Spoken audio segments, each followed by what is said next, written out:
হলো ওয়াআইদ্দু লাহুম মাসতাতাহুম মিন কুওয়া, তোমাদের যতটুকু আছে ততটুকু নিয়ে প্রস্তুতি গ্রহণ করো।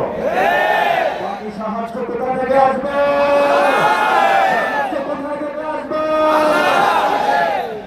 সেই গণ অভ্যুত্থানের দিন এখন বাজে 12টা। সকালবেলায় বাংলাদেশ পুরো স্তব্ধ, আর্মি সব জায়গায় করিডোর দিয়ে রেখেছিল। আমি আর নাহিদ একটা বাসায় আবদ্ধ ছিলাম। আমরা সকালবেলা বের হতে চাইলাম,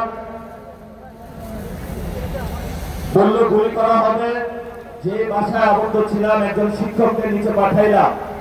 বললাম, স্যার একটু দেখে আসুন নিচের কি অবস্থা। স্যার বললো, নিচ থেকে উঠে এসে যা আর্মি হলো আমার দুটো প্যাট্রোলকে গুলি করেছে, যাওয়ার কোনো অপশন নাই। আমাদের অনেক ভাই সেই দিন সকালে শহীদ মিনার অবস্থান নিয়েছিল, সেইখানে অনেক গুলিবিদ্ধ হয়েছিল। ঠিক এই সময়টাতে বাংলার মানুষ সকল ব্যারিকেড বন্ধ করে, যেখানে এসএসএফ কে 5 মিনিট দেওয়া হয়েছিল, শেখ হাসিনাকে 5 মিনিট দেওয়া হয়েছিল, হয়তো বাংলাদেশের মধ্যে তুমি 5 মিনিটের মধ্যে তোমার এখানে জীবন দিবা অথবা ভারতে দাঁড়াবা। সেই সময় আপনারা পুরো বাংলাদেশ ঐক্যবদ্ধভাবে পুরো বাংলার রাজপথে নেমে এসেছিলেন। সেই সময়কালীন 5 তারিখে তারেক রহমান বাংলাদেশে ছিল না। বাংলাদেশে ছিল আমার কৃষক, বাংলাদেশে ছিল মজুর, বাংলাদেশে ছিল রিক্সা চালক, বাংলাদেশে ছিল সবজি বিক্রেতা, বাংলাদেশে ছিল গৃহিণী, বাংলাদেশে ছিল আলেম, বাংলাদেশে ছিল ছাত্র। তারেক রহমানের কোন ছায়া আমরা সেদিন রাজপথে দেখি না। প্রায় 100 বারের মতো বিক্রি করেছিল।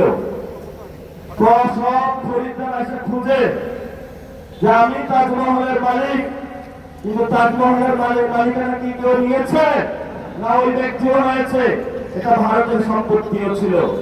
তারেক রহমান নির্বাচনে আসার আগে অনেক জায়গায় ধর্ণা দিয়েছে, ভারত থেকে শুরু করে অনেক ডিপ স্টেটের কাছে তাজমহলের মতো 100 জায়গায় বাংলাদেশকে বিক্রি করেছে। এখন সবাই এসেছে তারেক রহমানের কাছে যে তুমি না আমার কাছে বিক্রি করেছিলা, আরেকজন বলে তুমি না আমার কাছে বিক্রি করেছিলা। তারেক রহমান এখন মাথা খারাপ হয়ে গিয়েছে। এখন তাদের পাওনা বুঝিয়ে দিতে পারছে না, কারণ বাংলাদেশের মালিকানা তারেক রহমানের নয়, বাংলাদেশের মালিকানা বাংলাদেশের জনগণের।